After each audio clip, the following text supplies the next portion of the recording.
Romanos capítulo 5. Justificados pues por la fe, tenemos paz para con Dios por medio de nuestro Señor Jesucristo.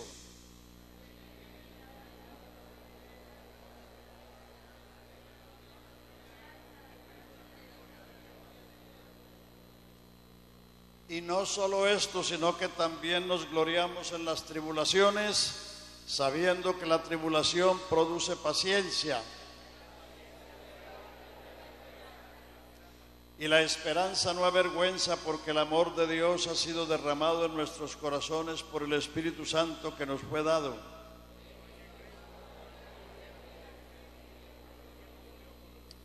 Ciertamente apenas morirá alguno por un justo, con todo pudiera ser que alguno osara morir por el bueno.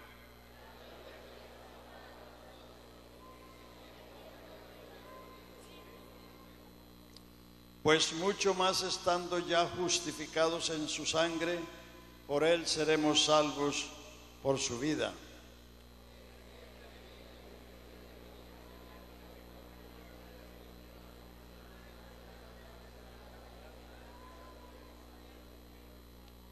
Por tanto, como el pecado entró en el mundo por un hombre y por el pecado la muerte, así la muerte pasó a todos los hombres por cuanto todos pecaron.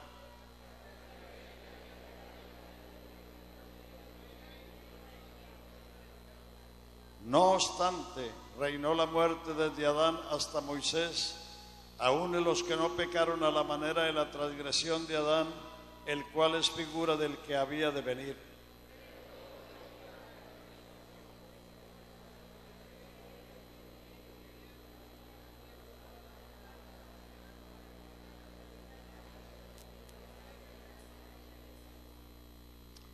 Y con el don no sucede como con el caso de aquel uno que pecó, porque ciertamente el juicio vino a causa de un solo pecado para condenación, pero el don vino a causa de muchas transgresiones para justificación.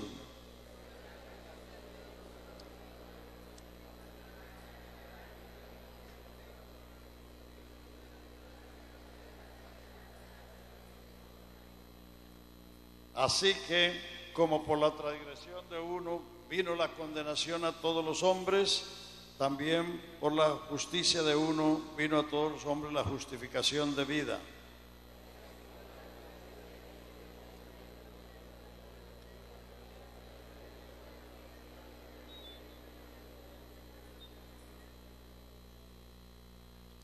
Pero la ley se introdujo para que el pecado abundase, y cuando el pecado abundó, sobreabundó la gracia.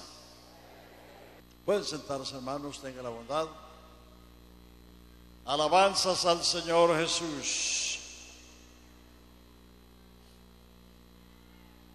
Bueno, antes que todo, hay que saber algunas generalidades de la Biblia, y especialmente del Nuevo Testamento. Las epístolas fueron escritas a la iglesia, a los salvos, a los cristianos, no a los inconversos. Todas las epístolas tienen su fondo histórico en el libro de los Hechos. En los evangelios están las enseñanzas de Jesús, los mandamientos de Jesús y las promesas de Jesús. En los hechos está el cumplimiento, o sea, los apóstoles obedeciendo esos mandatos y cumpliéndose esas promesas, como la de recibir el Espíritu Santo, como de las sanidades, etc. Y en las epístolas está la enseñanza a las iglesias. En las epístolas están las doctrinas cristianas. Eso no está en el Antiguo Testamento, ni siquiera en los evangelios, sino en las epístolas. Por eso lo más importante que hay para la iglesia es estudiar las epístolas, porque ahí es donde está la doctrina cristiana, la ética cristiana, o sea, el comportamiento cristiano, la esperanza cristiana, la batalla de la iglesia, ahí es donde está en las cartas enviadas por los apóstoles a las congregaciones que existieron en aquel entonces y a la iglesia de todos los tiempos y de todos los lugares. La carta a los romanos es la carta donde se revela la justicia de Dios. Romanos 1:17 identifica ese propósito diciendo: porque en el Evangelio se descubre o se revela la justicia de Dios por fe y para que, como está escrito, el justo por la fe vivirá. Fe en la justicia de Dios. Es muy fácil entender que el Evangelio es la manifestación del amor de Dios, de la gracia de Dios. Pero el apóstol Pablo escribió 11 capítulos en esta carta para explicarnos y enseñarnos cómo la justicia de Dios se ha manifestado al hombre, a fin de que el hombre eche mano de esa justicia y tire de sí su propia justicia para ser justificado y para vivir por la fe en la justicia de Dios y no en la propia. Porque nuestras justicias, dice el profeta Isaías, son como trapos de inmundicia. Por eso el Evangelio revela la justicia de Dios. Los primeros 17 versículos del capítulo 1 son la presentación del Evangelio. Del verso 18 hasta el 32 está la caída del hombre. Vertiginosamente el hombre, desconociendo a su creador, imaginó a Dios como un hombre, luego como un ave, después como un cuadrúpedo, y terminó arrodillándosele a las serpientes y a los camaleones. Ahí está el descenso, la caída y la degeneración del hombre. Dice que como no quisieron conocer a Dios por la creación, Dios los entregó a una mente depravada y cambiaron la gloria del Dios incorruptible por la semejanza de hombre corruptible, de aves, de cuadrúpedos y de reptiles. Esa es la condición del hombre desde el principio.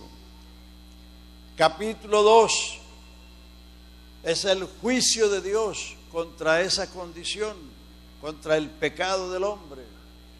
Y capítulo 3, el juicio de Dios contra Israel, que conocía a Dios porque tenía la ley, tenía los profetas, pero no obstante que tenían ese conocimiento, también hacían los mismos pecados de los gentiles.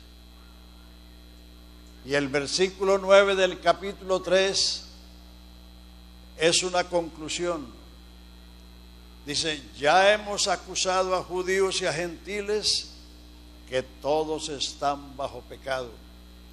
Como está escrito, justo no hay ni aun uno. No hay quien entienda. No hay quien busque a Dios. Todos a una se descarriaron como ovejas, cada cual por su camino. Veneno de áspides hay debajo de sus labios, con su lengua engañan, sus manos llenas de sangre, sus pies presurosos al mal, no conocieron camino de paz. Esa es la suma del juicio de Dios. Así como cuando usted al fin del mes está haciendo la suma de sus gastos para ver si le alcanza el chequecito. Llega a un total y si acaso pagó todo y le quedó algo, o le quedó en rojo. Entonces allí Pablo dice, ya hemos acusado a judíos y a gentiles que todos están bajo pecado, y ese es el total. No conocieron camino de paz. Ese es el total. ¿Y qué sigue? Verso 18, 19 dice, pero sabemos que todo lo que la ley dice, lo dice a los que están bajo la ley, para que todo el mundo cierre su boca ante el juicio de Dios, porque por las obras de la ley ningún ser humano se justificará delante de Dios, porque por la ley es el conocimiento del pecado. O sea que algunos se quieren escapar de la ley diciendo, no, eso fue para los judíos, eso fue para Israel. No, Israel fueron los receptores y los depositarios, pero la ley somete a todos. Y sabemos que lo que la ley dice, lo dice a todos los que están bajo la ley, para que todo el mundo cierre su boca ante el juicio de Dios, porque por las obras de la ley ningún ser humano se justificará delante de Dios, porque por la ley es el conocimiento del pecado. Pero gracias a Dios que eso no termina ahí. El verso 21 dice, capítulo 3, 21, ahora después de la ley, ahora sin la ley, o ahora aparte de la ley, se ha manifestado la justicia de Dios, testificada por la ley y por los profetas, la justicia de Dios por la fe en Jesucristo, para todos los que creen en Él, porque no hay diferencia, por cuanto todos pecaron, todos están destituidos de la gloria de Dios. En ese montón nacimos todos, y ahí estábamos todos. Ese es un todos absoluto. Por cuanto todos pecaron, todos están destituidos de la gloria de Dios. Pero aquí viene el remedio. Verso 24. Siendo justificados gratuitamente por su gracia, mediante la redención que es en Cristo Jesús, a quien Dios puso como propiciación por medio de la fe en su sangre, para manifestar en este tiempo su justicia, habiendo pasado por alto en su paciencia los pecados pasados, con la mira de manifestar en este tiempo su justicia, a fin de que Él sea el justo y el que justifica al que es de la fe de Jesús. Ese es el acto de justificar. Justificar es declarar inocente a una persona. Fíjese que el verso 23 nos pone a todos, judíos y gentiles, en un mismo montón. Por cuanto todos pecaron, todos están destituidos de la gloria de Dios. No importa en qué hogar haya nacido, recogido, honorable, o si naciste en un hogar perdido, en ese montón nacimos y estuvimos todos.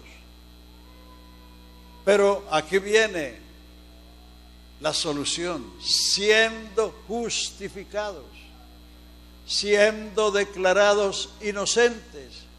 ¿En razón de qué? ¿En virtud de qué? Siendo justificados gratuitamente por su gracia. Lo que les enseñé ayer, la gracia es la que salva. Todo el mundo goza de la misericordia, pero sin gracia nadie se salvará.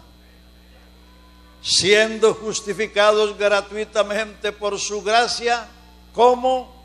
Mediante la redención que es en Cristo Jesús, mediante el Calvario, porque el Redentor es el que liberta a alguien mediante el pago de un precio. Nosotros éramos cautivos, nacimos hipotecados, nacimos en la prendería de Satanás, éramos la presa y el botín del diablo, pero siendo justificados gratuitamente por su gracia, mediante o a través de la redención que es en Cristo Jesús, a quien Él puso como propiciación por medio de la fe en su sangre, para manifestar su justicia en este tiempo, a fin de que Él sea el justo y el que justifica al que es de la fe de Jesús. Solo Jesús puede declarar inocente al culpable, porque solo Él llevó nuestros pecados en su cuerpo, solo Él sufrió el castigo nuestro, solo Él pagó nuestras culpas y solo por su herida nosotros fuimos curados. A su nombre sea la gloria, a su nombre sea la gloria. La justificación es el primer acto que Dios hace con el pecador, y ese acto nos cambia de posición y de condición. Para usted recibir el Espíritu Santo necesita ser justificado primero. La justificación nos cambia de posición y de condición. Estábamos destituidos, estábamos sin Dios. Isaías 59 dice: no es que la mano de Jehová se acortó para salvar, ni es que su oído se cerró para no oír, sino que nuestras iniquidades han hecho separación entre Dios y nosotros, y nuestros pecados han hecho ocultar su rostro. El pecado es un paredón entre el hombre y Dios. Por eso el mundo reza y no encuentra respuesta, porque están rezando ante un paredón, y ese paredón solo lo derribó Jesucristo en el Calvario. Aleluya, gloria al Señor Jesús. Entonces, para recibir la bendición de Dios, hay que derribar ese paredón, y ese paredón lo derriba Dios cuando Él, por su gracia y mediante la fe en el sacrificio del Calvario, nos declara inocentes. Aleluya, como si no hubiéramos pecado, no por méritos nuestros, sino por los méritos de la muerte de Jesucristo en el Calvario. Alabado sea su nombre. Entonces ahí en el capítulo 3, desde el 21 hasta el 31, está el acto, el hecho de la justificación.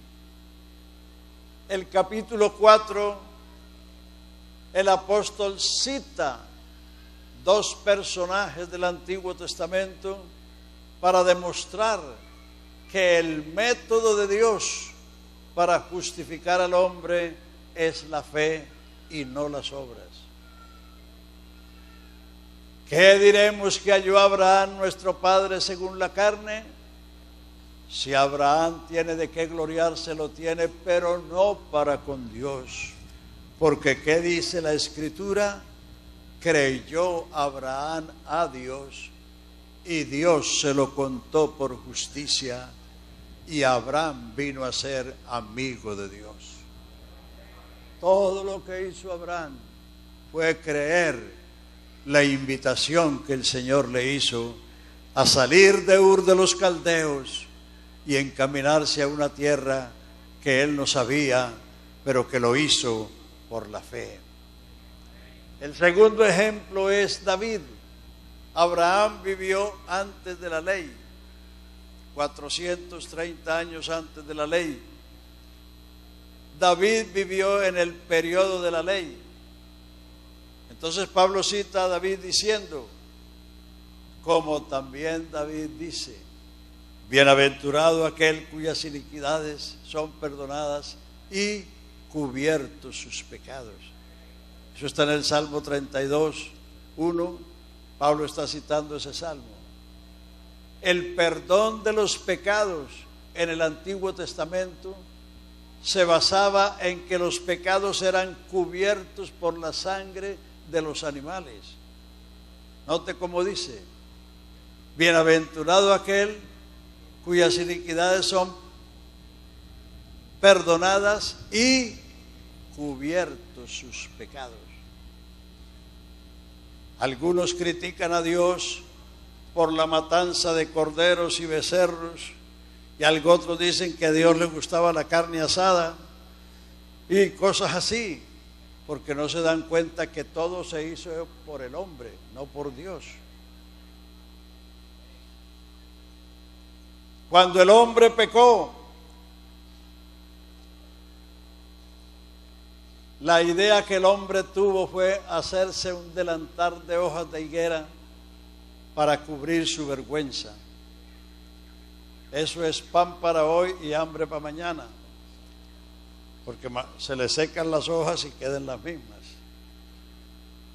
Pero ¿qué hizo Dios? Mas Jehová los vistió de pieles. No le hizo un delantal de pieles, lo vistió. Ahí está desde el principio. Para el buen entendedor, pocas palabras bastan. A Dios no le gusta la desnudez. Ahí está desde el principio. Génesis es el libro de los principios, de los orígenes. La Biblia es como un árbol. Génesis es la raíz y Apocalipsis es el cogollo o la copa. Todo lo que está en la Biblia tiene su raíz en Génesis. Y allí comenzó. El hombre pecador, la pobre idea que se le ocurrió fue hacerse un delantal de hojas de higuera. Pero a cambio de eso, Dios mató unos animales inocentes que no tenían que ver con la culpa de Adán y les hizo un vestido de pieles. La piel es fuerte, la piel es duradera, la piel abriga. Las hojas se le iban a caer. Desde ese entonces Dios estableció que para que el hombre no muera habiendo pecado, siendo que la muerte es la paga del pecado, entonces Dios estableció que la persona tenía que traer un sustituto. Entonces todo israelita que venía al santuario no podía venir con las manos vacías. Había ofrenda desde un becerro hasta una tórtola. El que no tenía un becerro ni con qué comprarlo, podía ir al campo y coger una tórtola, pero no podía venir con las manos vacías. Tenía que venir con un sustituto y su acto era una confesión: yo soy pecador y merezco la muerte, pero aquí traigo a mi sustituto para que muera en mi lugar. Y eso fue lo que hizo Abel, eso fue lo que hizo Noé, lo que hizo Abraham, lo que hizo Israel por 1500 años. Por eso en el santuario de Israel tenía que haber un cordero permanentemente, uno al levantarse el sol y otro a la caída del sol, porque el santuario era una mediación entre el Dios santo que estaba en el lugar santísimo y el pueblo pecador que estaba allí afuera. Y para que la ira del Dios santo no se levantara contra ellos, ahí había un sustituto diariamente ardiendo, aleluya, en favor del pueblo pecador. Alabanzas a Jesús, alabanzas a Jesús.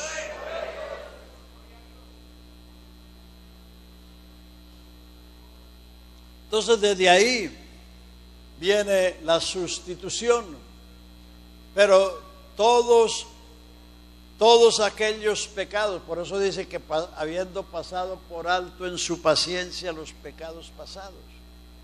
Todos los pecados del Antiguo Testamento fueron cubiertos con sangre de animales, no fueron quitados. El capítulo 9, versículo 15 de Hebreos dice que las transgresiones que habían bajo el primer pacto fueron quitadas por el nuevo pacto, porque el pecado estaba ahí. Por eso en el Antiguo Testamento nadie, absolutamente nadie recibió el bautismo del Espíritu Santo, porque el bautismo del Espíritu Santo es la promesa que Dios hizo, que Él no habita en templos hechos de manos de hombre, necesitado de algo ni de nada, sino que Él dijo: andaré en ellos, seré el Dios de ellos y ellos serán mi pueblo. Porque hasta que el pecado no fuera removido del hombre, el hombre no podía ser templo del Espíritu Santo. Por eso la promesa fue para los postreros días. En los postreros días, dice Dios, derramaré mi espíritu. Y los postreros días comenzaron con la venida del Hijo de Dios. En estos postreros días nos ha hablado por el Hijo, a quien constituyó heredero de todo. Así que no hay que confundir Pentecostés con el monte Sinaí, ni con la zarza ardiendo, ni con el monte Carmelo. Todo eso está fuera de órbita. El bautismo del Espíritu Santo es una obra exclusiva del Nuevo Testamento, que comenzó en Pentecostés, 50 días después de la resurrección de Cristo. Y voy precisamente a hablarles de lo que es la ley, lo que es el pecado, lo que es la ley y lo que es el Evangelio. Usted no podrá entender la grandeza del Evangelio si usted no entiende la gravedad del pecado y la severidad de la ley. Por eso hay creyentes que piensan que la salvación es que el Señor les quitó el aguardiente, o el baile, o la mujer ajena, o el marido ajeno. No, eso no es la salvación, ese es el resultado de la salvación. La salvación es algo mucho más profundo, mucho más extenso. Pero, repito, para usted ver la grandeza de la salvación, necesita ver la gravedad del pecado, la severidad de la ley, para que comprenda la grandeza de la gracia de Dios. El capítulo que leímos comienza diciendo: justificados pues por la fe, tenemos, no tendremos, tenemos ya paz para con Dios por medio de nuestro Señor Jesucristo. Tener paz con Dios es no tener cuentas pendientes con Él. Así como yo no tengo cuentas pendientes con ninguno de ustedes, porque ni me deben ni les debo. Ni nos hemos peleado ni nada de eso. Estamos en paz. Justificados pues por la fe, tenemos paz. Número 1, esos 5 de Romanos son los frutos, los resultados de la justificación. Número 1, tenemos paz con Dios. Por eso usted puede invocarlo con toda confianza y Él te oye y te responde. Número 2, por quien tenemos entrada por la fe a esta gracia. La gracia es la que nos salva, no es la fe. La fe te salvará, Pedro, es un dicho católico, pero no es un versículo de la Biblia.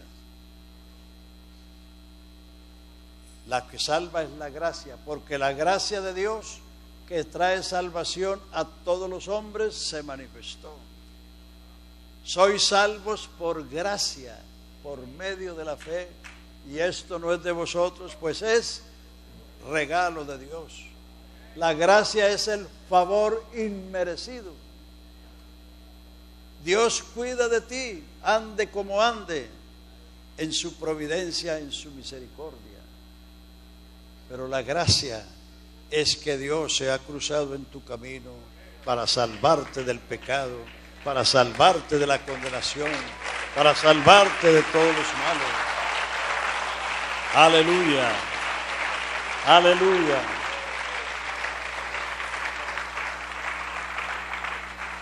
Entonces tenemos paz con Dios, entrada por la fe a la gracia, donde estamos firmes. Ese es el único terreno firme donde usted puede vivir la vida cristiana. Usted no puede vivir la vida cristiana pensando en sus obras, confiando en sus ayunos, en sus vigilias o en sus sacrificios. No, hay que confiar en lo que el Señor hizo, en que Él nos justificó. El ser justificado es un hecho que, como dije antes, nos puso aparte. Lo dice Pablo a los Colosenses 1:12, dando gracias al Padre que nos hizo aptos para participar de la herencia de los santos en luz, que nos libró de la potestad de las tinieblas y nos trasladó al reino de su amado Hijo, en quien tenemos redención por su sangre, el perdón de pecados por las riquezas de su gracia. A los tesalonicenses se lo dice también 1:9 y 10, vosotros os convertiste de los ídolos para servir al Dios vivo y verdadero y esperar de los cielos a Jesús, quien nos libra de la ira venidera. Es un cambio de posición y de condición, porque antes Dios nos miraba como lo que éramos, pecadores perdidos, pero ahora Dios nos mira justificados en su sangre, redimidos, aleluya, como su pueblo, como sus hijos. Entonces usted tiene que saber dónde estás y cuál es tu posición delante de Dios. Y cuando entendemos esto, es que le damos gracias a Dios siempre, porque tenemos un agradecimiento eterno.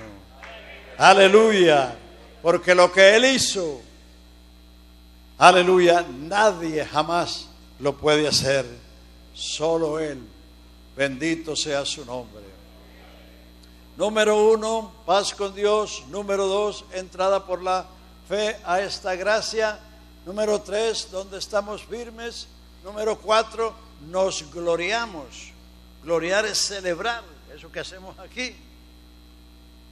Celebramos la gloria de Dios. Y no solo celebramos la gloria de Dios, sino que nos gloriamos o celebramos aún en las tribulaciones, sabiendo que la tribulación produce paciencia, la paciencia prueba, la prueba esperanza, y la esperanza no avergüenza, porque el amor de Dios ha sido derramado en nuestros corazones por el Espíritu Santo que nos fue dado. Celebrar la gloria de Dios es muy fácil. Es decir, cantar porque tenemos esa esperanza bendita, gloriosa y bienaventurada. Es decir, si uno no canta, es porque realmente no entiende eso. El que no canta es porque no le ha pasado nada, o porque no se sabe el canto. Pero si uno usted se lo sabe, apréndaselo, porque esto nos ha entrado en el terreno de la gracia, donde podemos gloriarnos en la esperanza de la gloria de Dios. Y no solo eso, sino en las tribulaciones. ¿Ha visto usted un inconverso celebrar en la tribulación?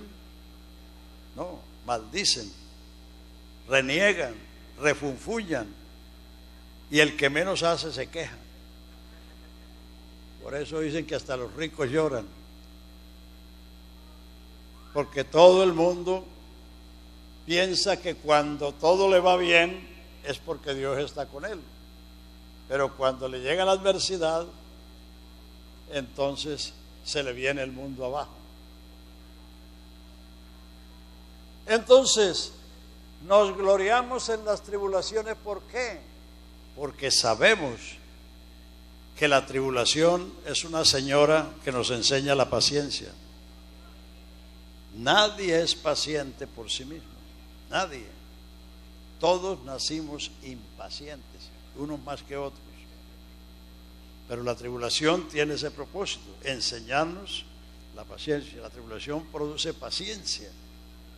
Y la paciencia prueba la fidelidad de Dios. Salmo 40. Pacientemente esperé a Jehová, y Él oyó mi clamor. Me hizo subir del pozo de la desesperación, puso mis pies sobre una roca, enderezó mis pasos y luego puso una canción nueva. Alabanza a nuestro Dios. Verán esto muchos y temerán. Cuando usted puede cantar en la aflicción, celebrar,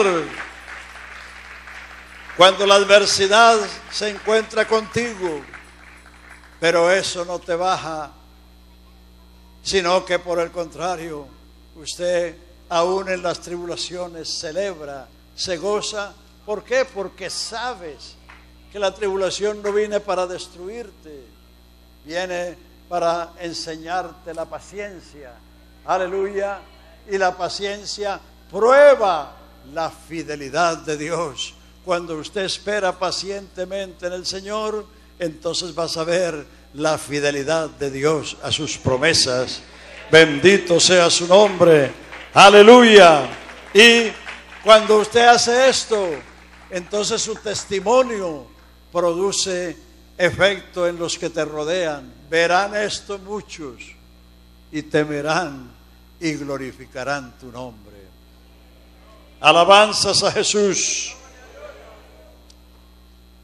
Seguimos con el 5. Siguiente versículo dice: por tanto, como el pecado entró en el mundo por un hombre, y por el pecado la muerte, y la muerte pasó a todos los hombres por cuanto todos pecaron. Verso 13: antes de la ley había pecado en el mundo, pero donde no hay ley no se inculpa de pecado.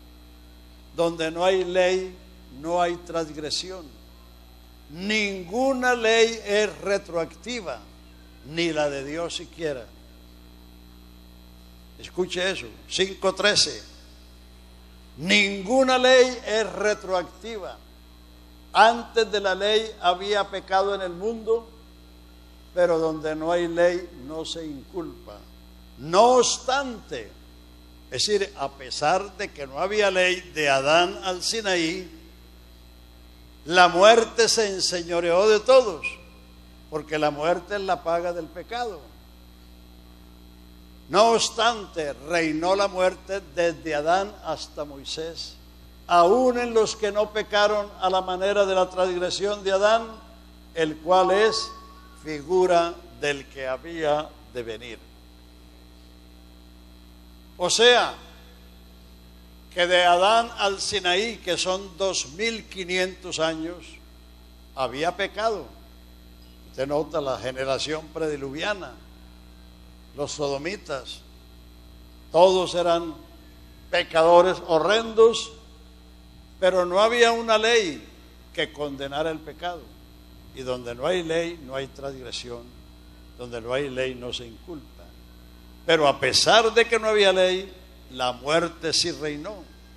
Adán vivió 930 años y murió. Matusalén vivió 969 años y murió. Abraham fue amigo de Dios, vivió 175 años y murió. Porque la muerte es la paga del pecado. La prueba de que usted es pecador no es cuántos pecados ha hecho, ni qué pecados ha hecho, sino el hecho de ser mortal. Y el que pretenda que no es pecador, que lo demuestre no muriéndose. Nadie lo ha podido hacer, excepto Jesucristo. Excepto Jesucristo. Aleluya. Aleluya. Hay que tener claro, hermanos, cuando usted lee la Biblia, que la historia humana se divide en tres grandes etapas. Antes de la ley, de Adán al Sinaí, 2500 años. La ley del Sinaí al Calvario, 1500 años, 4000 en total del Antiguo Testamento. El Nuevo Testamento nos dice, como ya lo cité, Romanos 3:21, ahora, después de la ley. Ahora sin la ley o ahora aparte de la ley. Ya llevamos 2000 años en eso. Entonces, en esas tres grandes etapas se divide la historia de la humanidad. Antes de la ley había pecado, pero donde no hay ley no hay transgresión. Donde no hay ley no se inculpa.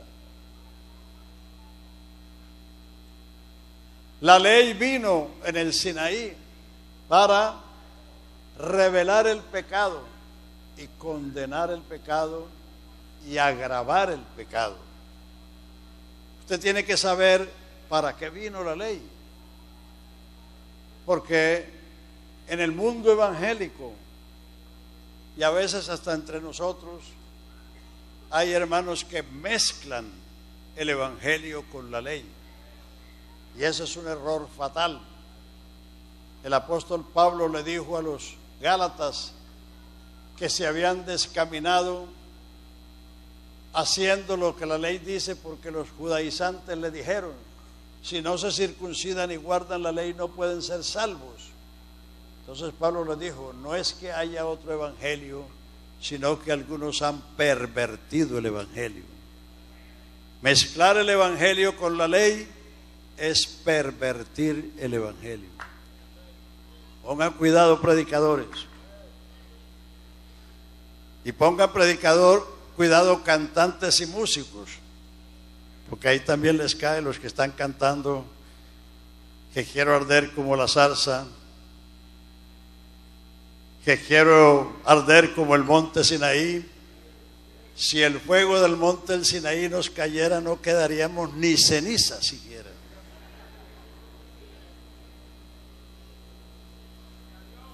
Entonces vamos a ver para qué vino la ley.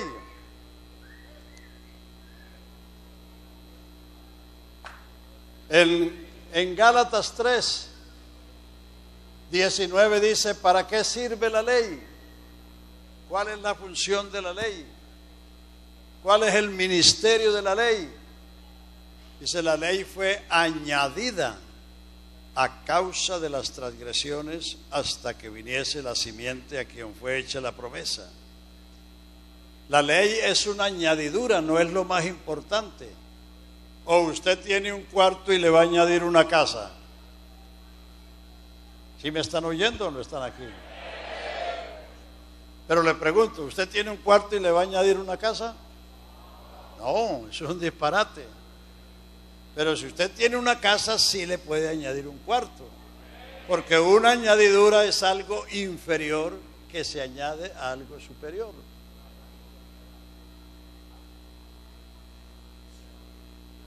Seguramente que ninguna hermana va con una manga al almacén buscando un vestido o una blusa. No, más bien va buscando una manga para la blusa. Ese es el derecho. Entonces la ley fue una añadidura que vino a causa de las transgresiones. El pecado desde Adán hasta el Sinaí se incrementó, proliferó. Entonces Dios vino al monte Sinaí en una ley de fuego para mostrar su indignación contra el pecado. Y entonces Él dice: yo soy Jehová tu Dios, que te saqué de la tierra de Egipto. No tendrás dioses ajenos delante de mí. No te harás imagen de lo que está arriba en el cielo, ni abajo en la tierra, ni en las aguas debajo de la tierra. No te inclinarás a ellas ni las honrarás, porque yo soy tu Dios fuerte y celoso, que visito la maldad de los padres sobre los hijos hasta la tercera y cuarta generación, y que hago misericordia en millares de los que me aman. No tomarás el nombre de Jehová tu Dios en vano. No matarás. no dirás falso testimonio, honra a tu padre y a tu madre, que te vaya bien, no cometerás adulterio, no codiciarás la casa de tu prójimo, amarás al Señor tu Dios con todo el corazón, con toda la inteligencia y con todas las fuerzas, amarás a tu prójimo como a ti mismo. Los mandamientos prohíben y mandan. No harás esto y harás esto. Entonces, de Adán al Sinaí, el hombre solo era pecador por naturaleza. Es decir, porque heredó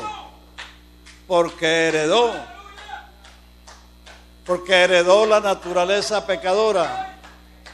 Hermano, no me interrumpa, por favor. Aleluya. Pero del Sinaí para acá, el hombre es triple pecador.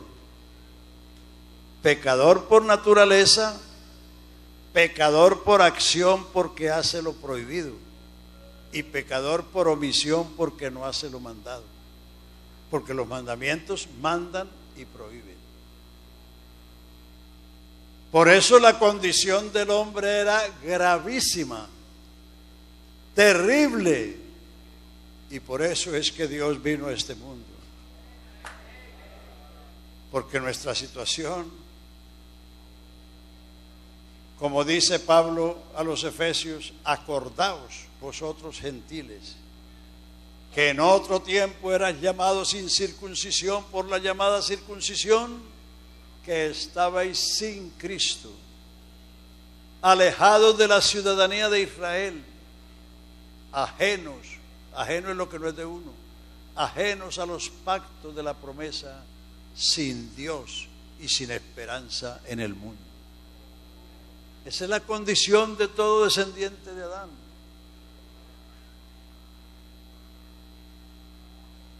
Esa era nuestra condición.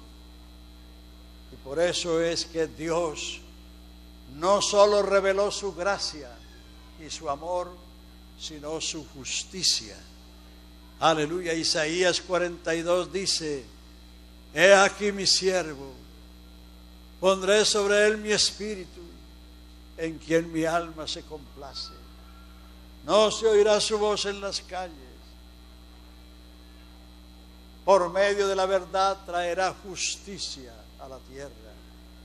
No se cansará ni se fatigará hasta que haya establecido justicia en la tierra. Y ese siervo de Jehová es el justo, el que justifica al que es de la fe de Jesús. El Salmo 98, versículo 2, había prometido esa justicia, diciendo: Jehová ha desnudado el brazo de su justicia en presencia de todos los pueblos de la tierra, y todas las naciones verán la salvación de nuestro Dios. Alabanzas a Jesús. O sea que el acto de Dios revelar su justicia al mundo pecador es porque no había otra solución. Nosotros nacimos pecadores, nos hicimos transgresores, y como tales lo único que nos esperaba la muerte y la condenación. Entonces, por eso vino el Redentor, para redimirnos del pecado, redimirnos de la ley, redimirnos de la maldición de la ley, y darnos el privilegio, aleluya, de ser adoptados hijos de Dios por Jesucristo, según el puro afecto de su voluntad. Entonces vamos a ver para qué vino la ley. Romanos 5:20. La ley se introdujo para que el pecado abundase. ¿Y cuándo? No dónde. Muchos han predicado mal ese versículo. Dice: no, donde abundó el pecado, abunda la gracia. Pero eso no es lo que dice el versículo. ¿Dónde habla de lugar? ¿Cuándo habla de tiempo? Y la Biblia no dice dónde, sino cuándo.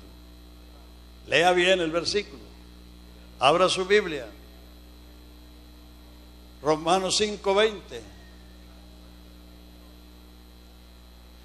La ley se introdujo, la ley vino para que el pecado abundase. El pecado era una naturaleza en el ser humano, pero la ley lo infló, porque la ley hizo al hombre transgresor. Los descendientes de Adán hasta Moisés no eran transgresores, porque no tenían una ley que les dijera qué hacer y qué no hacer. Pero del Sinaí para acá, todo el mundo es transgresor, porque hace lo prohibido o no hace lo mandado. Entonces la ley se introdujo para inflar el pecado. La ley es la inflación del pecado. Pero cuando el pecado se hizo sobremanera pecante, cuando el pecado se infló, cuando la ley nos dijo que éramos transgresores, entonces vino la gracia sobreabundante para poner remedio al pecado. Aleluya, aleluya. Número uno, eso es. La ley vino para inflar el pecado. Número dos, para revelar el pecado. Ya lo leímos en Romanos 3, 18 y 19. Todo lo que la ley dice, lo dice a los que están en la ley, para que todo el mundo cierre su boca ante el juicio de Dios, porque por las obras de la ley ningún ser humano se justificará delante de Dios, porque por la ley es el conocimiento del pecado. Romanos 7, 7 y 8, Pablo dice: yo no conociera la codicia si la ley no dijera no codiciarás. O sea que antes de la ley, codiciar era como tener sed, o así pensaba el hombre, o tener hambre o tener sueño. Pero ahora que Dios dice: no codiciarás la casa de tu prójimo, ni la mujer de tu prójimo, ni su criado, ni su buey, ni su asno, ni nada de su prójimo, ni la congregación de su prójimo. Porque hay algunos pastores codiciosos de la congregación ajena.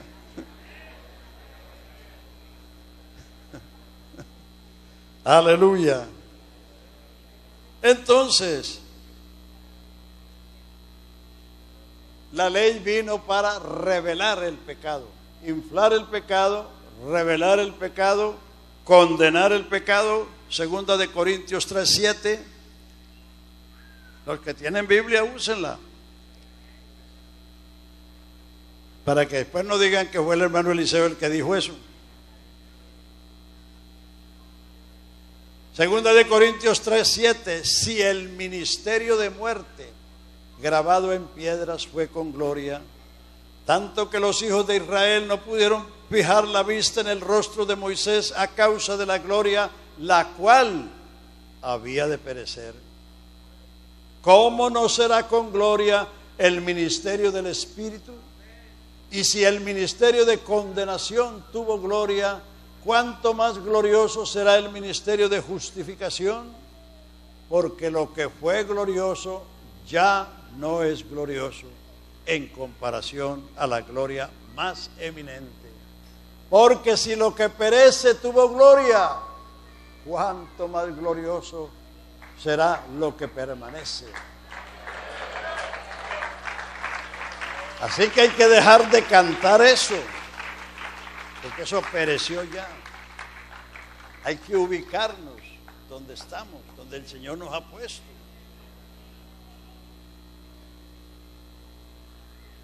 ¿Cuál fue el ministerio grabado en piedras? ¿No fueron los 10 mandamientos? Pero teniendo tal esperanza, usamos de mucha confianza, y no como Moisés. Y no como Moisés, que ponía un velo sobre su rostro para que los hijos de Israel no fijaran la vista en el fin de lo que había de ser abolido.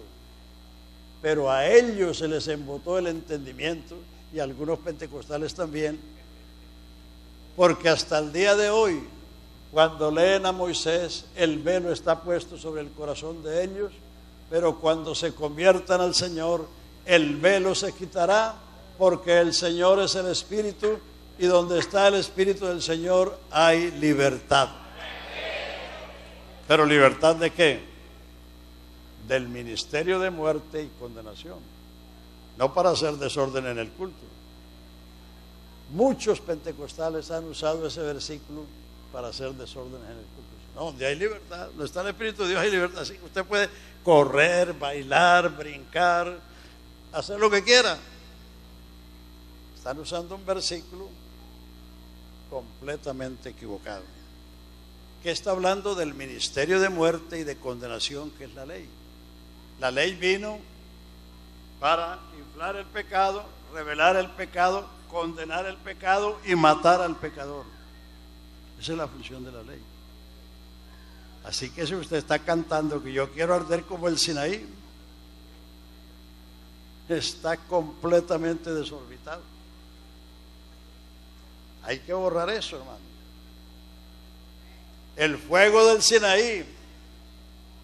Vea, por ahí otro canto que dice: la gloria que Moisés sintió en el Sinaí, ¿qué gloria siento en mí?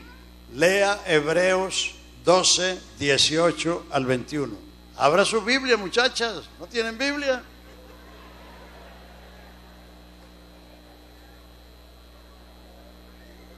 Ay, Señor bendito. Abran su Biblia en Hebreos 12, 18 para que vea lo que pasó en el monte Sinaí. Porque no os habéis acercado al monte que ardía, a la tempestad, al sonido de la trompeta, a la voz del que hablaba. Y la cosa era tan terrible que si una bestia entrase en el monte era traspasada con dardo o apedreada. Y tan terrible era lo que se veía que Moisés dijo: estoy espantado y temblando. Eso es lo que estaba pasando allí. Moisés no estaba gozando, estaba espantado y temblando. ¿Y qué hizo el pueblo? El pueblo se puso lejos y dijeron: no hable Dios con nosotros porque no muramos. Dios vino al Sinaí en llama de fuego para revelar, inflar y condenar el pecado. Ese no es el Espíritu Santo, hermanos.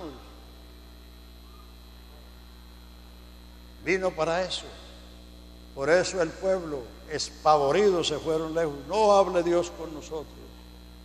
Y el gran Moisés, que estaba allí en la cumbre del monte, estaba espantado y temblando. O sea, el que se inventó esos coros no había leído eso. O si se los leyó, no entendió lo que allí dice. La zarza fue para llamar a Moisés. Si usted está cantando quiero arder como la zarza, usted está diciendo quiero tribulación. Me voy a hacer un poco largo, pero es importante que ustedes entiendan eso. Cuando Moisés tenía 40 años, dice la palabra de Dios que había sido instruido en toda la sabiduría de los egipcios y era poderoso en dichos y hechos. Era hijo de la hija de Faraón, educado para ser Faraón. Tenía todo el poderío de Egipto a su disposición y Egipto era la potencia mundial de entonces. Entonces Moisés pensó, dice Hechos 7, el discurso de Esteban, dice: Moisés pensaba que los hijos de Israel entendían que Dios le había de dar liberación por medio de él. Pero eso era lo que él pensaba, esa era la visión de él. Entonces salió y vio a un egipcio que maltrataba a un hebreo, cogió y lo mató y lo enterró en la arena. Y al otro día salió y vio a 2 hebreos pleiteando y Él quiso ponerlos en paz y uno de ellos le dijo: ¿y quién te puso a ti por juez o príncipe entre nosotros? ¿Quieres matarme como al egipcio? Y cuando Moisés se dio cuenta que lo que había hecho el día anterior se había descubierto, ¿para qué te tengo patitas? Huyó a Madián. Él se apresuró y el apresuramiento le costó 40 años de exilio. Por apresurado. Porque él era un poderoso príncipe. Y eso le pasaba también hoy a los muchachos.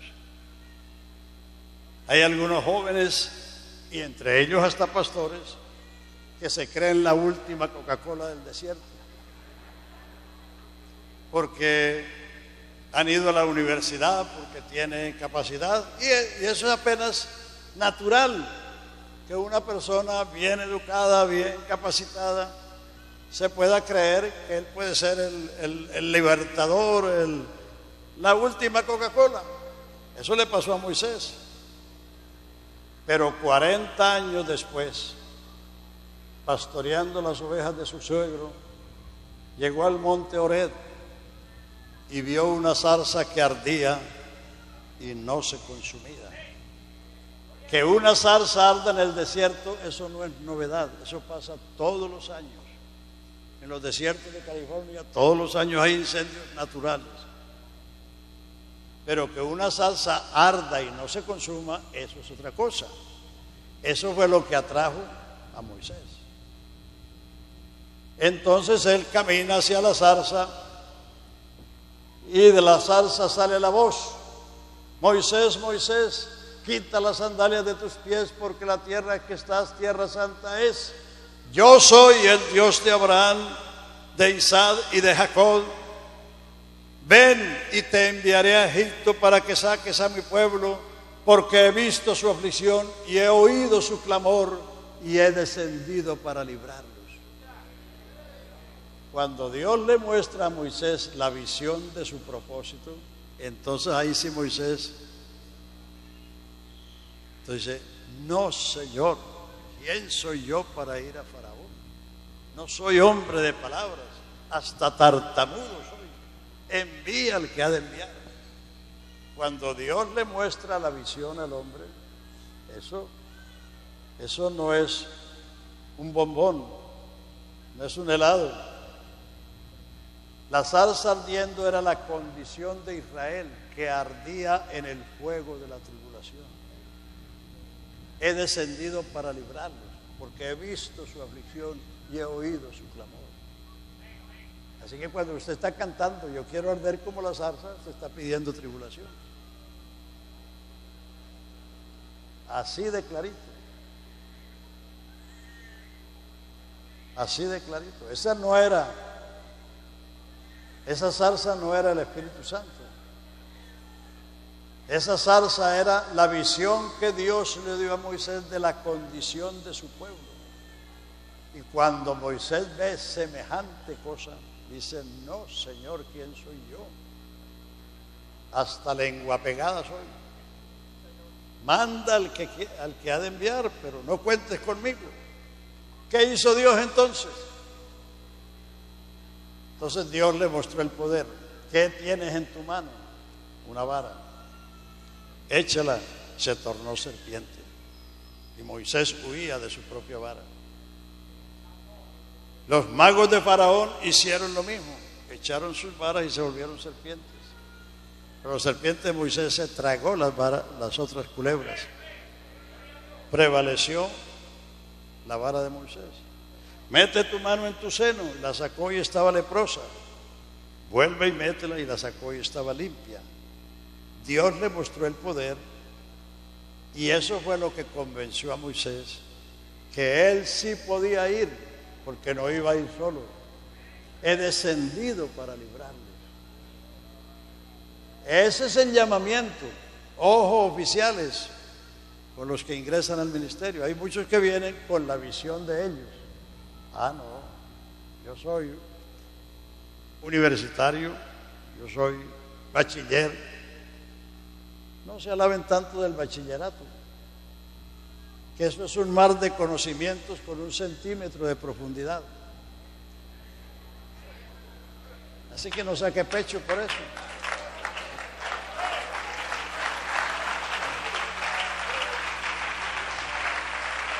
De todo saben, pero de ninguna cosa saben bien. Es bueno que estudien. Buena es la ciencia y más a los que ven el sol. Porque escudo es la ciencia y escudo es el dinero, pero la sabiduría excede en que da vida a los que la poseen. La Biblia no alaba la ignorancia. Cuando la Biblia dice que los discípulos eran hombres sin letra, quiere decir que no eran letrados, no eran doctores, pero no eran analfabetas. Dios nunca alaba la ignorancia. El que tiene la oportunidad de estudiar, que estudie, pero no piense que eso es lo que te capacita. El llamamiento de Dios, antes del llamamiento tiene que haber una visión. Porque si usted no ve nada, ¿llamarlo a qué? Si no ve nada.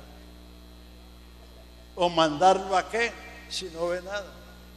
Entonces lo primero que Dios hace con una persona, antes de llamarlo, es mostrarle una visión de lo que hay que hacer.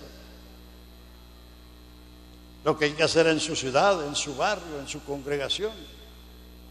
Entonces esa persona que tiene esa visión de visitar la gente, de hablarle a los inconversos, de preocuparse de los que llegan a la iglesia, esa persona tiene una visión, porque está mirando la necesidad de la gente.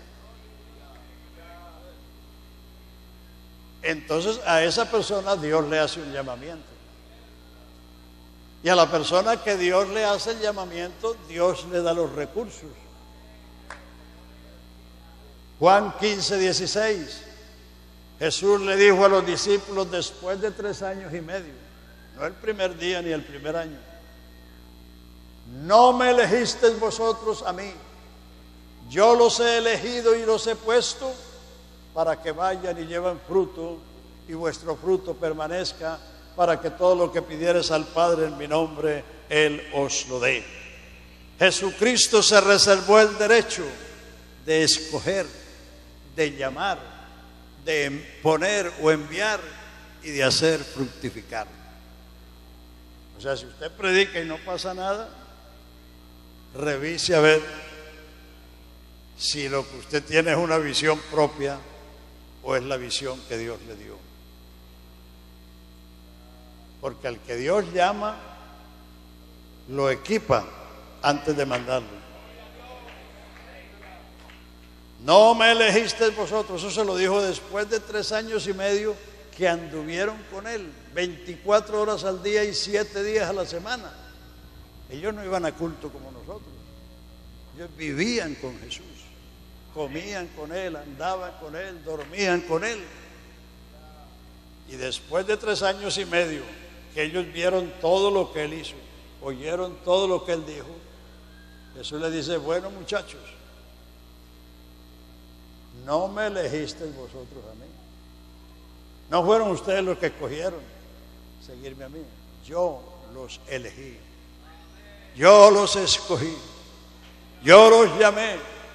Yo los he puesto para que vayan y lleven fruto y vuestro fruto permanezca, para que todo lo que pidieres al Padre en mi nombre, Él os lo dé. Aleluya. Alabanzas a Jesús.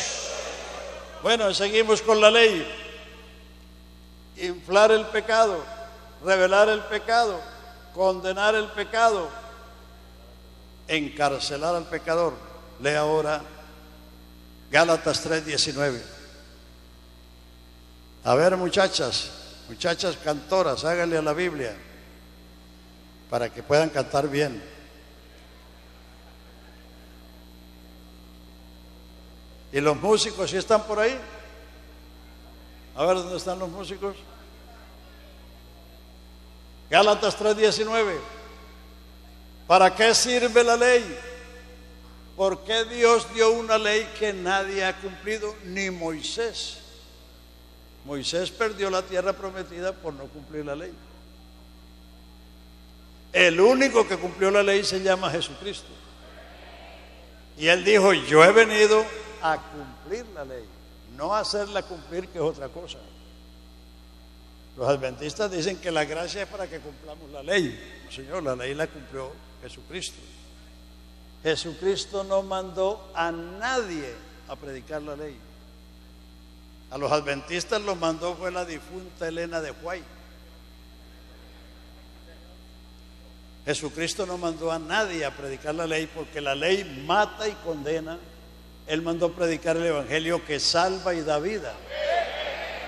Por eso no se puede mezclar, porque son dos cosas completamente diferentes.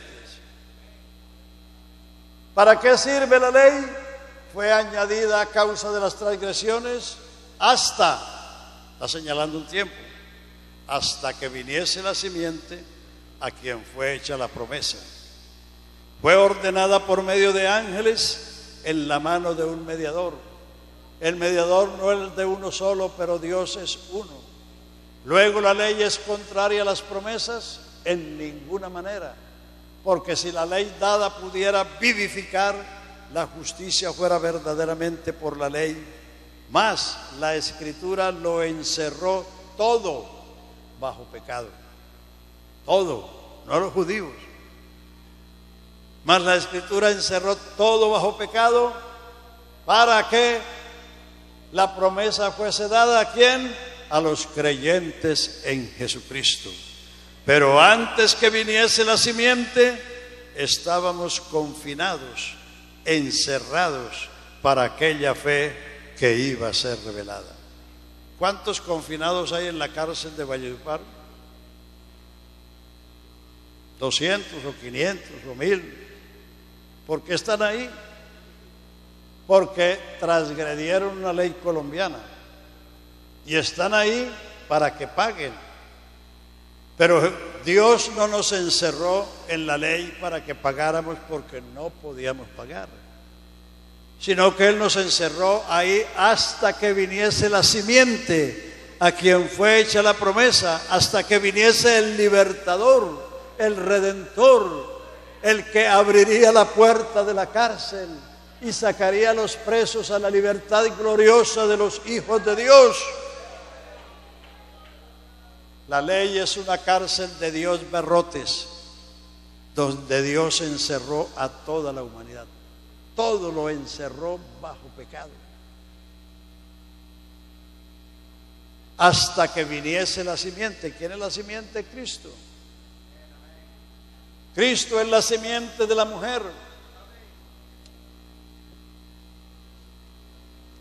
Cuando Adán pecó, Dios lo destituyó del paraíso y le dijo: por cuanto esto hiciste obedeciendo a la voz de tu mujer, maldita será la tierra por causa tuya, cardos y espinas te producirá, con dolor y con sudor le sacarás el pan a la tierra, hasta que vuelvas a ella, porque de ella fuiste tomada, y a ella volverás, polvo eres, y en polvo te convertirás.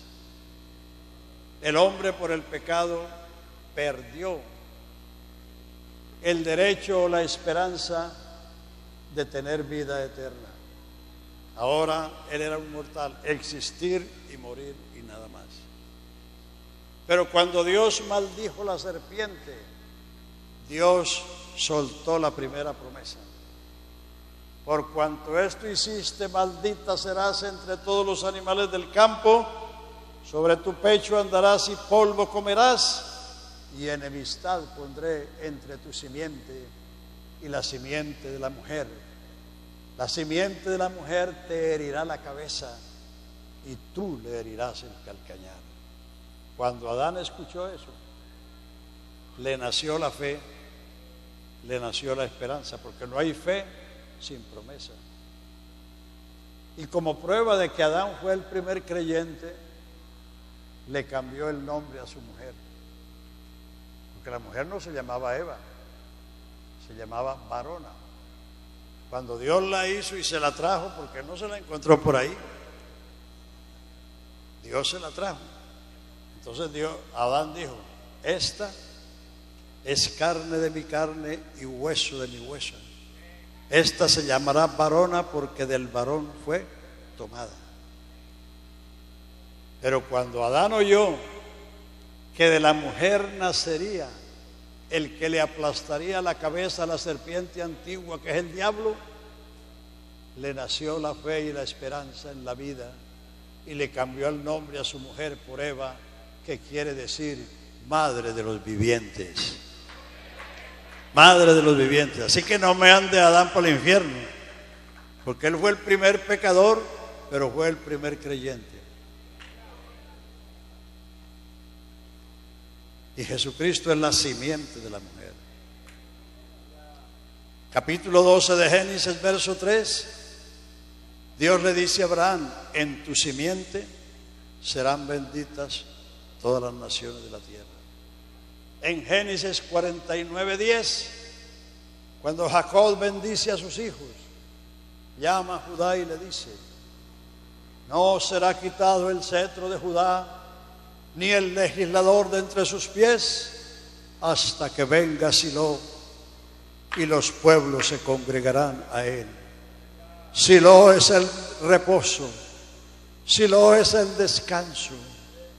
No será quitado el cetro de Judá, ni el legislador de entre sus pies, hasta que venga el reposo, hasta que venga Silo, y los pueblos se congregarán a él. Por eso estamos congregados aquí a él, porque él vino, la simiente de la mujer, la simiente de Abraham, el cetro de Judá, el retoño de David. Entonces la ley fue añadida, ¿hasta cuándo? Hasta que viniese la simiente a quien fueron hechas las promesas. La ley fue añadida a esas promesas. O sea que la salvación, esta grandiosa obra, es una promesa de Dios. Y si no, pregúnteselo a Pablo. Hechos 13:32, Pablo, predicándole a los antioqueños de Pisidia, les dice: nosotros os anunciamos el evangelio de aquella promesa hecha a nuestros padres, la cual Dios ha cumplido a los hijos de ellos, a nosotros. ¿Cómo? Resucitando a Jesús de entre los muertos, como está escrito en el Salmo 2: mi hijo eres tú, yo te he engendrado hoy.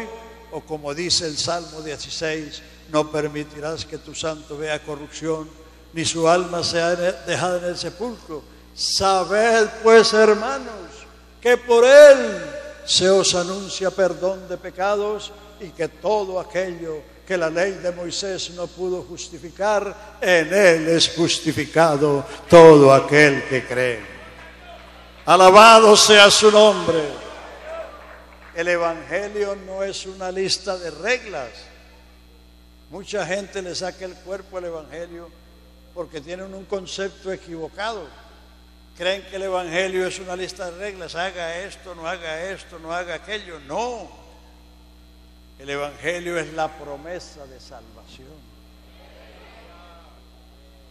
que Dios cumplió hace 2000 años, resucitando a Jesús de entre los muertos, sentándolo a su diestra, para que en él obtengamos el perdón de nuestros pecados y en él sea justificado, sea declarado inocente todo aquel que la ley no pudo justificar. Y Romanos 1 también lo dice. Pablo, siervo de Jesucristo, llamado a ser apóstol, apartado para el evangelio de Dios, que él, Dios, había prometido en las santas escrituras acerca de su Hijo, nuestro Señor Jesucristo, que era del linaje de David según la carne, y que fue declarado Hijo de Dios con potencia por la resurrección de entre los muertos mediante el Espíritu de santidad. El evangelio es la promesa de Dios de salvar al hombre. ¡Aleluya! Entonces, porque hay algunos predicando reglas, es que la gente ha cogido ese concepto. Pero predique el evangelio. Hay otros que más que todos son creyentes, que cuando algún familiar se va a bautizar o algún vecino, algún amigo dice, ahora que te bautices, ve lo que te vas a venir, las pruebas que te van a venir.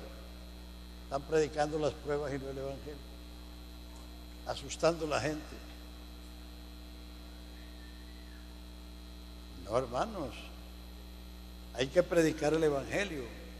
El evangelio es, a ver, se lo digo de otra manera.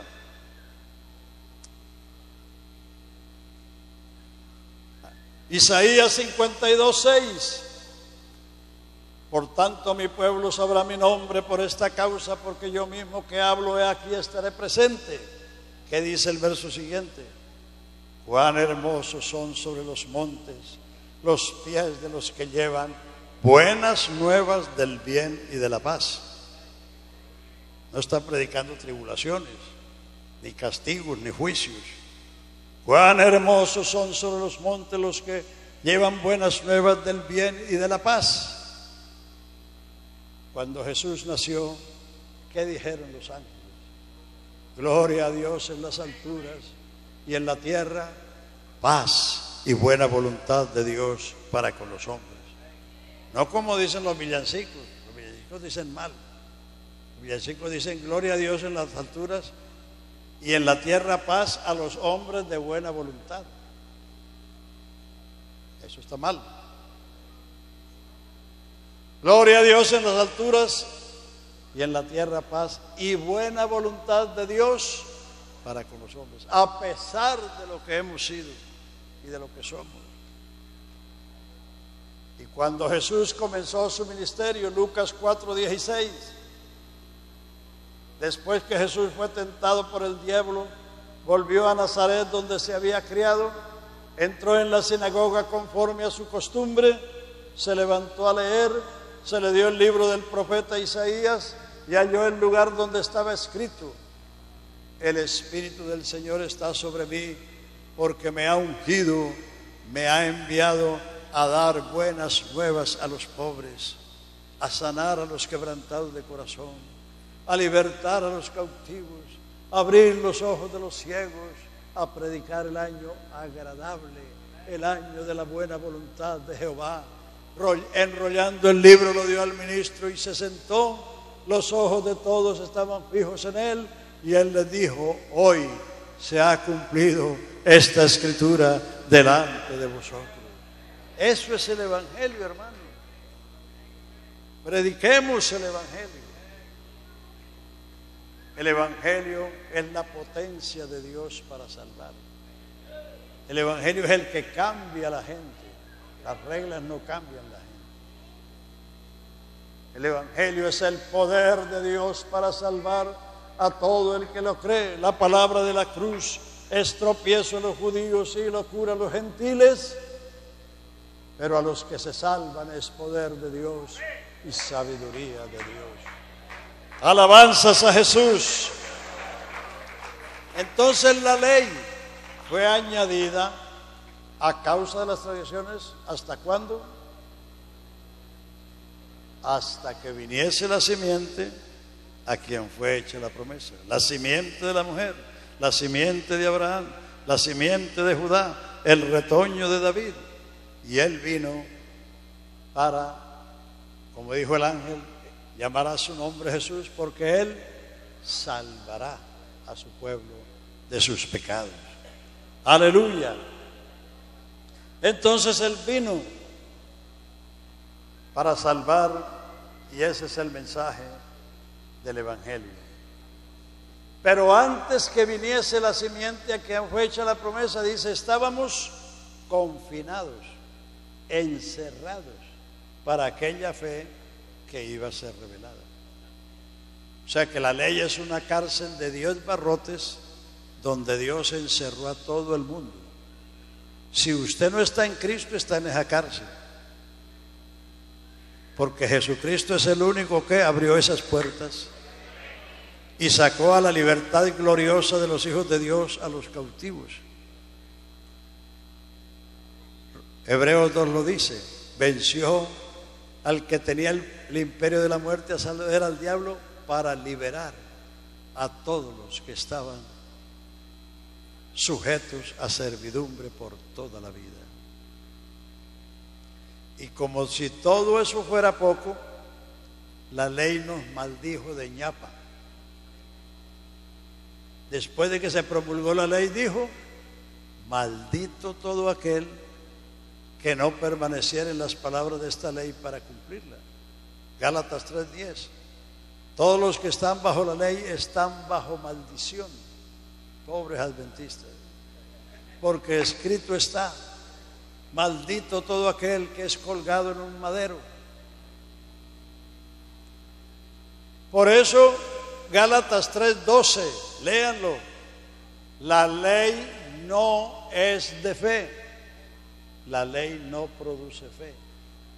El Evangelio produce fe porque el Evangelio es una promesa. La ley es una orden. Haga la diferencia. Una cosa es una orden. La ley dice: haz esto y no hagas esto. La ley no da fe, pero las promesas sí dan fe. No hay fe sin promesa. Por eso, si usted quiere crecer en la fe, lea la Biblia. Si quiere crecer en la fe, venga al culto y escuche la palabra de Dios. Si quiere crecer en la fe, ore por su pastor para que Dios le dé palabras. Porque la fe viene por el oír y el oír por la palabra de Dios. No se ponga a pedir que Dios le aumente la fe, porque eso no es así. Escudriñe la palabra de Dios y verá que ese conocimiento te da confianza. Aleluya. Entonces la ley nos maldijo. ¿Pero qué pasó? Verso 13 del capítulo 3 de Gálatas: Cristo nos redimió de la maldición de la ley, hecho Él maldición por nosotros, porque escrito está: maldito todo aquel que es colgado en un madero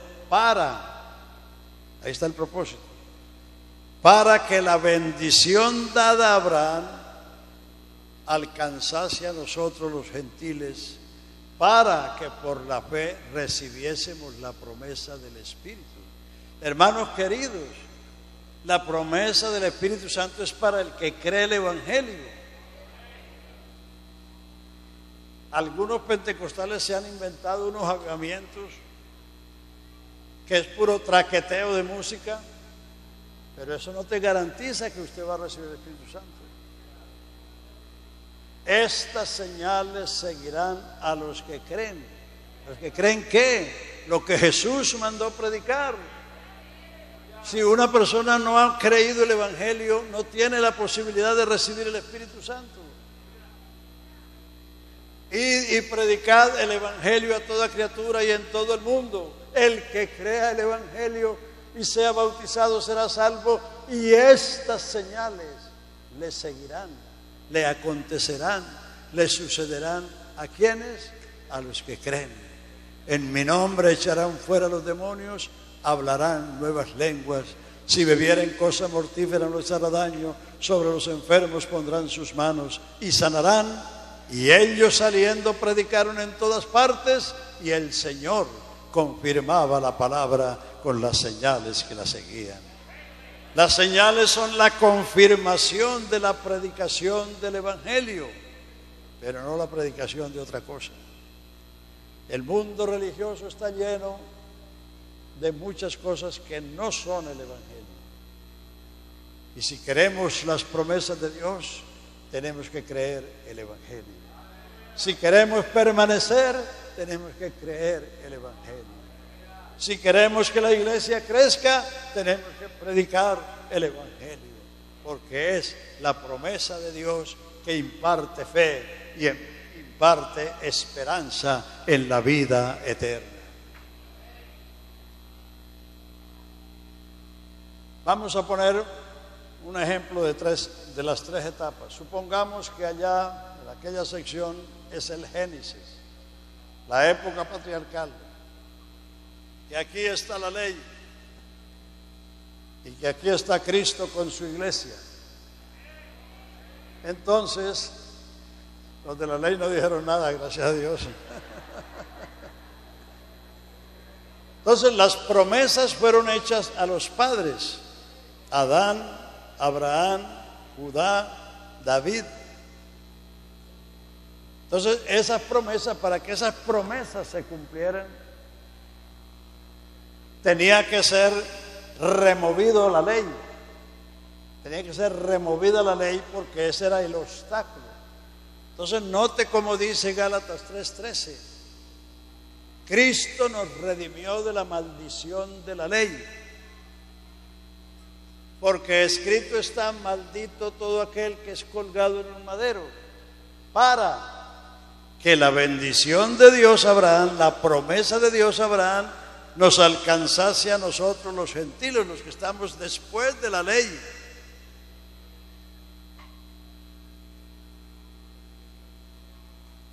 Y ahí no termina. Gálatas 4. No se preocupen que tenemos vida eterna. Así que si tienes sueño, despiértese. ¿Qué dice Gálatas 4? Pero también digo, usen la Biblia, hermanos.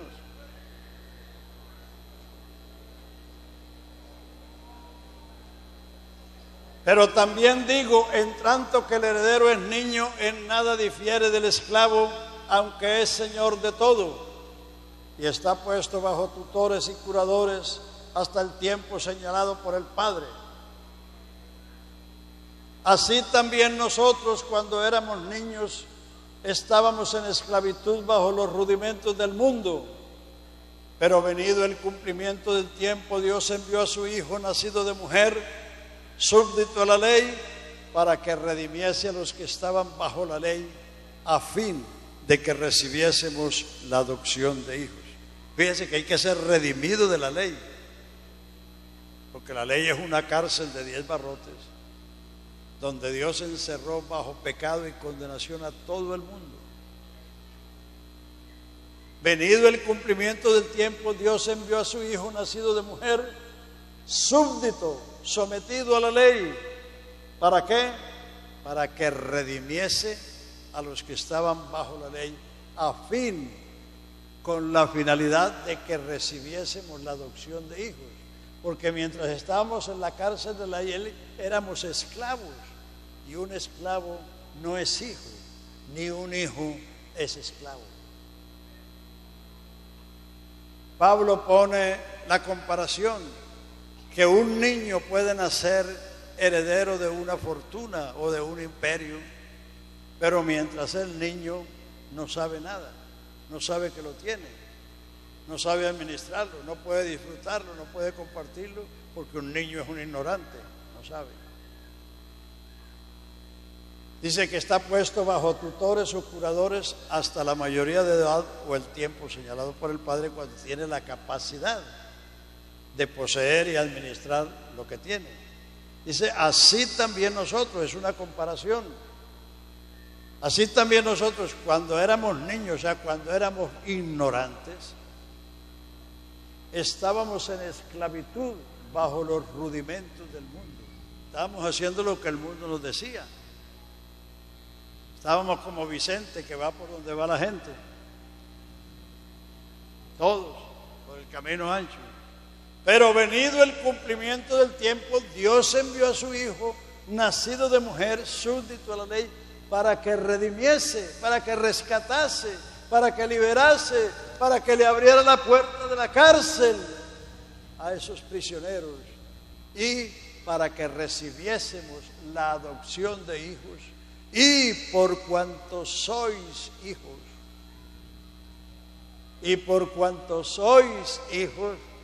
Dios ha enviado el Espíritu de su Hijo a vuestros corazones, el cual clama, Abba, Padre. Así que ya no eres esclavo, sino hijo, y si hijo también, heredero de Dios por medio de Cristo. El bautismo del Espíritu Santo es para los hijos, no es para ser hijos, sino para los hijos. Por cuanto sois hijos, Dios ha enviado el Espíritu de su Hijo. En Juan 8:31, Jesús dijo aquellas gloriosas palabras: Dijo Jesús a los judíos que le habían creído, a los creyentes: si vosotros permaneciereis en mi palabra, seréis, no sois, seréis verdaderamente mis discípulos. Conoceréis la verdad y la verdad os libertará. Enseguida le protestaron: ¿cómo decís seréis libres si nosotros descendencia de Abraham somos y jamás le hemos servido a nadie? Jesús le dice: de cierto digo, el que hace pecado, esclavo del pecado, y el esclavo no queda en casa para siempre, el Hijo queda en casa para siempre. Si el Hijo os libertare, seréis verdaderamente libres. No se puede ser esclavo e hijo. Si eres esclavo, no eres hijo, y si eres hijo, no eres esclavo. Entonces hay que salir de la esclavitud del pecado para recibir el Espíritu Santo, que es el testimonio de Dios de que somos sus hijos. Ahora yo les pregunto, ¿qué será más motivador? Decirle que porque usted no ha recibido el bautismo del Espíritu Santo no es hijo, o que usted va a recibir el Espíritu Santo porque usted es hijo. ¿Qué será más motivador? A ver, pastores. Exacto. Pero se ha pecado diciendo, hay hermanos que hay pastores que han sacado gente de la iglesia porque les han dicho Romanos 8:9, dice: el que no tiene el Espíritu de Cristo, tal vez de él. Entonces el creyente dice: ¿y entonces qué hago yo aquí? Me voy. Romanos 8:9 no está hablando del bautismo del Espíritu Santo, está hablando del comportamiento cristiano. El contexto dice: los que son de la carne piensan en las cosas de la carne y en ellas se ocupan. Los que son del Espíritu piensan en las cosas del Espíritu y en ellas se ocupan. Porque la intención de la carne es muerte y la intención del Espíritu es vida y paz. Entonces, si alguno no tiene el Espíritu de Cristo, Espíritu, la Biblia tiene en el Nuevo Testamento por lo menos 10 títulos: Espíritu Santo, Espíritu de Dios, Espíritu Consolador, Espíritu de Cristo, Espíritu de gracia, Espíritu de verdad, Espíritu de unción, Espíritu de poder, Espíritu de gloria, etc. ¿Será que hay 10 o más espíritus? No. Es el único Espíritu ministrando, operando en las diferentes necesidades que la persona tiene. Pero no se está refiriendo al bautismo del Espíritu Santo, porque todas las cartas fueron escritas a iglesias que habían sido bautizadas en el nombre de Jesús y habían recibido el bautismo del Espíritu Santo. Entonces, por eso hay que poner cuidado en lo que predicamos. En el poder de la lengua está la vida y la muerte. Con las palabras podemos dar vida o matar. Amén. Si predicamos las palabras del Señor, ellas son espíritu y son vida. Si hacemos otra cosa, podemos matar a la gente. Bueno, entonces, fíjese todo lo que la ley es. Lo último que hizo la ley fue maldecirnos. Pero por eso Cristo, quizás usted no sabe por qué a Jesucristo lo sacaron de la ciudad de Jerusalén y lo llevaron fuera de las murallas al monte de la Calavera para crucificarlo. Jerusalén es la ciudad del gran rey y allí no podía morir ningún maldito. La ley tenía un castigo para cada pecado. El asesino debía morir, el hechicero debía ser quemado, el adúltero apedreado, ojo por ojo, diente por diente, mano por mano. Esa era la ley. Pero el que era declarado maldito tenía que ser colgado. Maldito todo aquel que es colgado en un madero. Y Jesucristo, siendo el Dios único y verdadero, se anonadó a sí mismo, se hizo semejante a los hombres, hallado en la condición de hombre se hizo siervo, y hallado en la condición de siervo se humilló hasta la muerte, y muerte de cruz, muerte de maldición. Entonces el que era declarado maldito no podían matarlo en la ciudad de Jerusalén, porque es la ciudad del gran rey. Hebreos 13 dice que así como los cuerpos de los animales que se sacrificaban por el pecado eran quemados fuera del campamento, así Cristo, para santificar al pueblo con su propia sangre, padeció fuera de la puerta.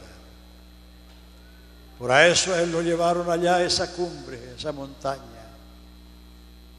porque Él murió la muerte de maldición.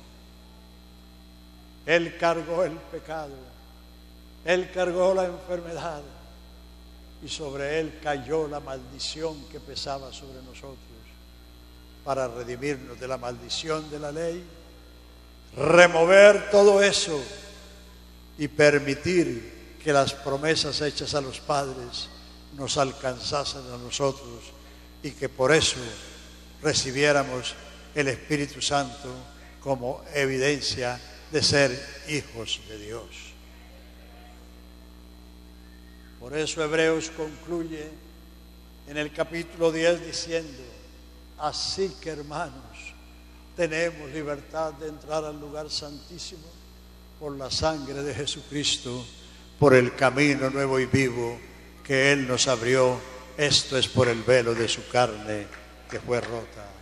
Ahora hay un camino expedito desde las promesas hasta el lugar santísimo, porque Jesucristo quitó el pecado, aleluya, en la cruz, y lo quita en todo aquel que cree en Jesucristo, y le da el privilegio a esa persona de volverse un santuario, un templo de Dios, para habitación de Dios en el Espíritu.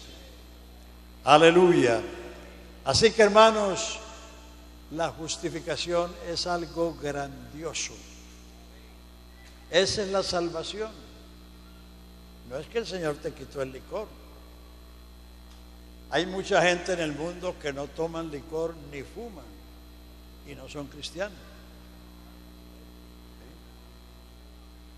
De que hay muy pocos, los hay, hombres fieles a su mujer. La mayoría de la gente en el mundo, el hombre es infiel a la mujer, pero de que hay algunos que son fieles, los hay, y no son cristianos. O sea, que por no tomar trago, por no fumar tabaco, o por no tener la mujer ajena, va a creerse que eso es un cristiano. No hay cristianismo sin Cristo. El objeto del Evangelio es que todos lleguemos a ser de Jesucristo, a pertenecer a Jesucristo. Nacimos adámicos, perdidos, sin Dios, sin esperanza, pero todo lo que hizo Jesucristo es para que tengamos el privilegio de ser hechos hijos de Dios, de ser adoptados hijos suyos por Jesucristo según el puro afecto de su voluntad. Y la prueba contundente de que Dios hace eso es que Él bautiza con el Espíritu Santo a la gente, diciendo: este es mi hijo, esta es mi hija. Así como sucedió en el Jordán, con la diferencia de que allá la señal fue una paloma. No fue que allí nació del Espíritu, no. Jesús fue engendrado, fue concebido, fue gestado, fue nacido, creció en estatura, en sabiduría, en gracia delante de Dios y de los hombres, y cuando tenía como 30 años vino al Jordán para ser bautizado, y cuando subió del agua el cielo se abrió y el Espíritu descendió como paloma sobre él, y la voz del cielo dijo: este es mi Hijo amado, en quien tengo todo contentamiento. Y el profeta extiende su mano. He aquí el Hijo de Dios. He aquí el Cordero de Dios que quita el pecado del mundo. El bautismo del Espíritu Santo es el testimonio de que usted es un hijo. Aleluya, o una hija. Pero para ser hijo hay que nacer primero. Hay que haber sido engendrado por la palabra. Y hay que haber permitido que la palabra cambie la vida de uno. Y entonces, porque es una nueva criatura, entonces Dios le da su espíritu. Así que si usted no lo ha recibido porque ha estado pensando de otras maneras, si el Señor te ha salvado, si el Señor ha cambiado su vida, esa promesa es para ti, es para los hijos. Por cuanto sois hijos, Dios ha enviado el Espíritu de su Hijo a vuestros corazones. ¿Qué prefieren, el almuerzo o el Espíritu? Bueno, entonces pónganse de pie y vamos a ver los que van a venir a recibir el Espíritu Santo. Alabanzas a Jesús, alabanzas a Jesús, alabanzas a Jesús.